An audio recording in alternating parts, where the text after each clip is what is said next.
दोस्तों नमस्कार। आप सभी का स्वागत है आपके अपने चैनल गोल्डन पाठशाला में। दोस्तों इस वीडियो में गणित का एक महत्वपूर्ण चैप्टर है चक्रवृद्धि ब्याज और साधारण ब्याज। इससे संबंधित आपकी परीक्षा में हर वर्ष प्रश्न पूछे जाते हैं। तो इस वीडियो में हमने 6 प्रश्न लिए हैं और इन 6 प्रश्नों के माध्यम से आपको पूरा चैप्टर समझाने का प्रयास करेंगे। तो वीडियो को आप सभी लोग लास्ट तक जरूर देखिएगा। तो क्वेश्चन नंबर फर्स्ट है, यदि कोई धनराशि 5% साधारण ब्याज की दर से 6 वर्षों में 2600 हो जाती है तो धनराशि है। अब ये प्रश्न 2017 की परीक्षा में पूछा गया प्रश्न है। ऑप्शन आपके पास हैं 1500 रुपये, 2200 रुपये, 2000 रुपये और 1800 रुपये। तो हमने आपको ये प्रश्न किसी मॉडल पेपर के माध्यम से हल करा दिया है। तो आपने अगर सारे मॉडल पेपर देखे हैं तो आपको ज़रूर इस प्रश्न का आंसर आता होगा और आप इसको आसानी से कर भी लेंगे। तो इसका जो राइट आंसर जो बनेगा वो सी ऑप्शन बनेगा, 2000 रुपये। क्वेश्चन नंबर 2 है, वह धन जिस पर 6% वार्षिक ब्याज की दर से 3 वर्ष व 6 वर्ष की ब्याजों का योग 270 है, वह है। 2020 की परीक्षा में आया हुआ प्रश्न है, इसको आप रट लीजिए, आसानी से पढ़ लीजिए, समझ लीजिए। तो यहाँ पर देखो दर आपकी दी गई 6% और मूलधन आपको ज्ञात करना है। 3 वर्ष और 6 वर्ष का ब्याजों का योगफल 270 दिया गया है। तो आपको 3 वर्ष का साधारण ब्याज और 6 वर्ष का साधारण ब्याज निकाल करके जोड़ करके बराबर में 270 लिखना है। तो यहाँ पर आर जो है वो बराबर है, सब में आपको आर बराबर 6 ही रखना है। तो देख लेते हैं, मान लेते हैं कि पी आपका मूलधन है। तो अगर 3 वर्ष का ब्याज निकाला जाए तो मूलधन गुणे दर और गुणे समय, ठीक, बटे में आपका 100, ये आपका हो गया 3 वर्ष का। प्लस कर देंगे पी गुणे दर गुणे समय आपका 6 वर्ष, तो 6 वर्ष का हो जाएगा बटे 100 और बराबर में आपका 270 हो जाएगा। ठीक, ऐसे आप इसको सॉल्व करेंगे और यहाँ से आप पी का मान निकाल लें, आपका सही आंसर आ जाएगा। अब देखो कैसे करेंगे, 6 × 18 और पी, तो यहाँ हो गया आपका 18 पी और प्लस ये 6 × 36 पी, यहाँ पे 18 पी और 36 पी बटे में 100। अभी हमने दोनों के बटे में 100 क्यों किया, क्योंकि जब जो हर हैं वो बराबर हैं तो एक बार ऊपर संख्याओं को जोड़ लेंगे और एक बार 100 नीचे लिख देंगे। तो 18 और 36 जोड़ेंगे कितना हो जाएगा, 54 हो जाएगा। आगे क्या करना है, 54 पी आपका जो ऊपर आया उसको आप यहीं लिखा रहने देंगे। 270 जो आपका है इसमें आप 100 से गुणा कर देंगे, क्योंकि वहाँ वो 100 क्या था, हर में था और हर में जो होता है वो गुणा हो जाता है। तो 270 गुणे 100 हो जाएगा 54 जो है, अब इसमें भाग में आ जाएगा। तो P बराबर आपका हो जाएगा 270 और ये आपका 2 जीरो हो जाएगा, 100 से गुणा करेंगे बटे में 54।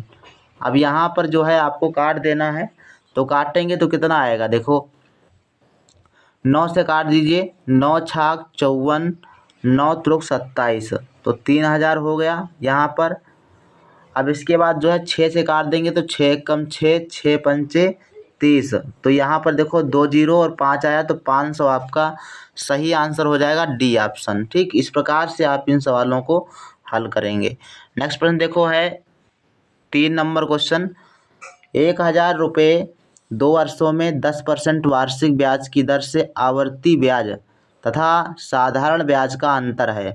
यहाँ पर 2 वर्षों का पूछा जा रहा है, तो हमने आपको पहले ही बता दिया है कि अगर 2 वर्षों का पूछा जाए तो डायरेक्ट फार्मूला होता है अंतर ज्ञात करने का। साधारण ब्याज और आवर्ती ब्याज का मतलब है चक्रवृद्धि ब्याज। तो साधारण ब्याज चक्रवृद्धि ब्याज का अंतर डी बराबर होता है पी आर स्क्वायर बटे 100 का स्क्वायर। ये आपका फार्मूला होता है, इसको आप याद कर लें, बहुत इंपॉर्टेंट है और इससे आपका प्रश्न बनेगा।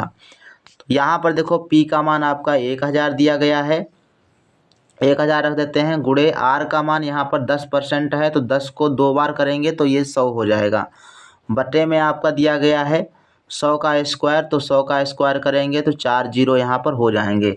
तो 4 जीरो आप काट दीजिए ऊपर नीचे, तो ये आपका बचेगा कितना, 10 बचेगा। तो राइट आंसर आपका ए ऑप्शन हो जाएगा। सिंपल सी बात है, बहुत लंबा ले जाने की आवश्यकता नहीं पड़ेगी। 4 नंबर क्वेश्चन है, किसी धन की, यहाँ पर भी किसी धन जैसे कहा जाए, समझ लो मूलधन ज्ञात करना है। 10% वार्षिक ब्याज की दर से 2 वर्ष की चक्रवृद्धि ब्याज और साधारण ब्याज का अंतर 10 है, तो वह धन बताइए। अब यहाँ पर पी का मान ज्ञात करना है, अंतर दिया गया है और 2 वर्ष का ही ज्ञात करना है। तो वही सूत्र आप लगा दीजिए, डी बराबर पी आर स्क्वायर बटे में 100 का स्क्वायर। ठीक, यही लगा करके आप यहाँ से पी का मान निकाल लेंगे। तो कैसे निकाल लेंगे, देखो डी का मान आपका 10 दिया गया है, पी का मान हमको ज्ञात करना है, आर का मान यहाँ पर 10% दिया गया है। तो 10 गुणे 10 कर देंगे और बटे में आपका 100 का स्क्वायर है, तो 2 4 जीरो यहाँ पर लग जाएंगे। तो ये 2 जीरो आप ऊपर नीचे काट दीजिएगा, तो p बटा 10 आएगा। और जो ये 10 है, 10 इधर यहाँ पे 100 बचा है, p बटा 100 इसको आगे लिखते हैं। देखो ये आपका बचा 10 बराबर p बटे ये बचा 100, इतना बचा। अब आप क्या करेंगे, 100 से 10 का गुणा कर देंगे, तो p बराबर हो जाएगा 1000। p बराबर कितना हो जाएगा, 1000। मतलब आपका सही आंसर कौन सा ऑप्शन बनेगा, तो सी ऑप्शन 1000 हो जाएगा। 2023 की परीक्षा में पूछा गया प्रश्न है। तो इसका मतलब है कि अब की बार भी इसी प्रकार से प्रश्न आपके आने वाले हैं। सरल ब्याज की दर से यानी साधारण ब्याज की दर से, शब्द आपको चेंज कर रहा है लेकिन आपको समझना है। सरल ब्याज की दर से मतलब साधारण ब्याज की दर से कुछ रुपए 20 वर्षों में दुगुने हो जाते हैं। तो 3 गुने होने में कितना समय लगेगा, तो 3 गुने होने में कितना समय लगेगा ये बताना है। कह रहा है कि कुछ रुपए हैं, तो मान लेते हैं कि 100 रुपये हैं आपके पास, और 100 रुपये को 20 वर्ष लगते हैं दुगुना होने में। तो 3 गुना होने में कितना समय लगेगा, तो यहाँ पर हमको दर नहीं मालूम है। ठीक, और दूसरे में आपको समय भी ज्ञात करना है। जो मान लेते हैं कि मूलधन आपका यहाँ पर पी दिया गया है 100 रुपये, 100 रुपये हम मान के चलते हैं, माना कि 100 रुपये मूलधन है। तो 100 रुपये पर अगर 20 वर्षों में वो दोगुना हो जाता है, तो इसका मतलब ये है कि ब्याज हमको 20 वर्षों में कितना मिला, ब्याज मिला हमको 100 रुपया। ठीक, दोगुना होने का मतलब है कि जो है ब्याज कितना मिला है, 100 रुपये मिला है। तो अब हम यहाँ पर साधारण ब्याज का फार्मूला लगा देंगे। तो साधारण ब्याज का फार्मूला हो जाएगा 100 बराबर, ऊपर आपका मूलधन हमने 100 माना है, गुणे दर हमको ज्ञात करनी है, समय आपका देखो 20 वर्ष दिया गया है, और बटे में आपका 100 हो जाएगा। इस प्रकार से आप यहाँ से आर का मान निकाल लेंगे। तो यहाँ पर देखो 2 जीरो ये कट गए, और जब 2 जीरो कट गए तो बचा आर बटे 20, आर गुणे 20 बचा। तो 20 ये गुणा में है, इधर आएगा तो भाग में आ जाएगा, तो भाग करेंगे तो 20 का भाग हो जाएगा 100 में, 20 पंचे 100। तो जो आर का मान आएगा बच्चों 5% आएगा, यानी 5% की दर से ब्याज दिया गया है। तो अब हम आगे याद कर लेंगे भाई, जब 20 वर्षों में आपका 5% की दर से दुगुना हो जाता है, तो 3 गुना होने में समय कितना लगेगा, दर आपको मालूम ही है। तो 3 गुना होने का मतलब है 100 रुपये का कितना हो जाए, 100 रुपये का आपका हो जाए 300 रुपये, 100 रुपये का 300 रुपये हो जाए, 300 रुपये हो जाएगा। तो ब्याज कितना हो जाएगा, 300 से आप 100 घटा देंगे तो ब्याज कितना आपको मिलना चाहिए, 200 रुपये। तो कुछ नहीं, साधारण ब्याज में आप 200 रुपये डाल दीजिए, समय आपका निकल जाएगा। साधारण ब्याज कितना हम निकाले हैं, 200 रुपये, बराबर मूलधन हमने 100 रुपये माना है, और गुणे में आपका कितना हो जाएगा। अब यहाँ पर दर आपको मालूम हो गई 5%, और समय का मान n आपको निकालना है, और बटे में आपका 100 हो जाएगा।